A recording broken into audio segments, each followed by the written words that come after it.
Yeah, we certainly have. AJ, welcome in, brother. How are you? How are you? Well, that was a good 9 minutes 56 seconds. Someone told me of signing autographs and taking photos. And if Freddie didn't pull you would have been out there for another 20. It's important to me. It's important. It's important to me. Yeah. So why not do it? Why not do it? You know, it's interesting. Like, obviously, you've done Wembley Stadium, you've done a few stadiums, right? Yeah. But there was never this. It wasn't any of this beforehand. This is nice. This is something different. Another golden age of boxing. It keeps on getting better and better and better. Yeah. Do you enjoy this? Did you do this whole process? We'll talk about when you're in training camp. Like, all you see is the gym back home. Everything's brought in, like physios are brought to the house and stuff like that. So this is like stepping out into a new world after like 12 weeks of just being in a consistent routine. It's pretty good to get out and get amongst it. Yeah. But unfortunately, I can't go to the cinema after. I can't go to no restaurant. Going straight back home. I think everyone has been so impressed with your mindset as of late. And we had a good chat yesterday, and we were talking about being the fighter that you watch, being the fighter that you want to be, and you having the opportunity to do that now. Can you allude on that a little bit more? So we were talking and saying, let's say I watch a fighter on YouTube and I'm thinking he's amazing.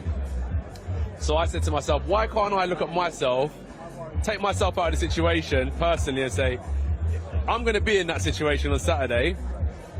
Why don't I be everything that I dream of being? Like, why do I have to look at someone else and say they're amazing? Why can't I step up to the plate and be amazing myself? So I want to just try and level up and get that little bit closer to my greatness. And you're kind of confident that you're in control of that? Yeah, because it's something that I've been thinking about. It's an experience that I'm going to walk into the ring and I'm going to be a certain mentality that is going to be unstoppable.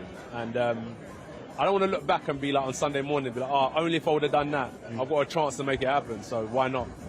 You look like, Ant, for the time in your career, short time, look like it was all getting a bit like, this is not what it was, you know what I mean? Like, you can follow, we know boxing can be cruel, you seem like you fell in love with the sport. What changed to give you the confidence and how relaxed you are today? Because you seem like this is just something that you wanted to be here rather than you have to be here. Oh, no, I'm tense. I'm tense. Yeah. The fight's around the corner, for sure. I don't forget that, the fight's around the corner. This is chilled, though. We're not fighting today, so I'm chilled. But in terms of where I'm at, it's a time when I was just doing what I was doing, and then I wanted to really, like, in front of everyone on the live stage, I was changing my style. I wanted to develop a different style of boxing, and it wasn't so much of a fan-friendly style either. And then I teamed up with Ben Davison again, and we clicked on the same page, and we changed style again, but we changed for the better. It's not just me doing it on my own accord. It's Ben has got a good eye for detail, and he gets it, and I get it as well. Is that maybe not letting your... I know you like to analyse everything. Is that because you've got people helping you with doing that? So you just... Yeah, I can rest. Takes the pressure, yeah. I can rest. I'm not saying I didn't have it before. No, of course. I had it, definitely.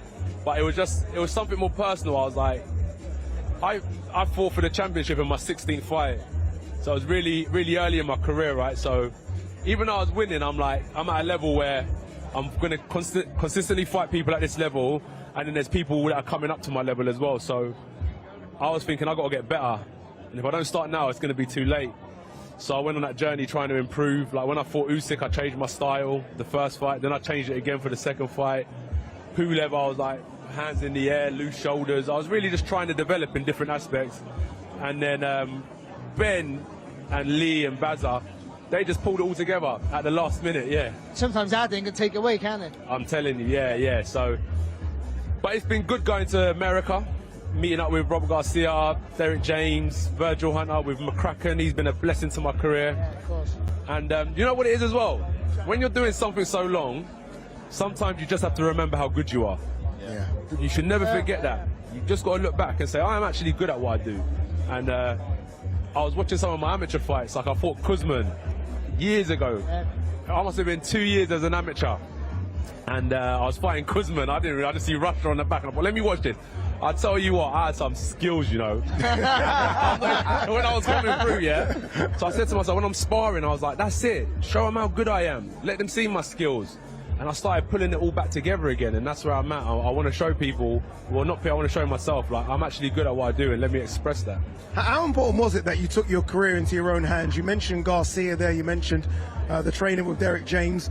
You decided, you know what, Ben Davison's what I need. How important was it that you decided that? Because a lot of fighters would just stick with a trainer because they don't want that stick of moving from trainer to trainer. You was like, no, this is what I need.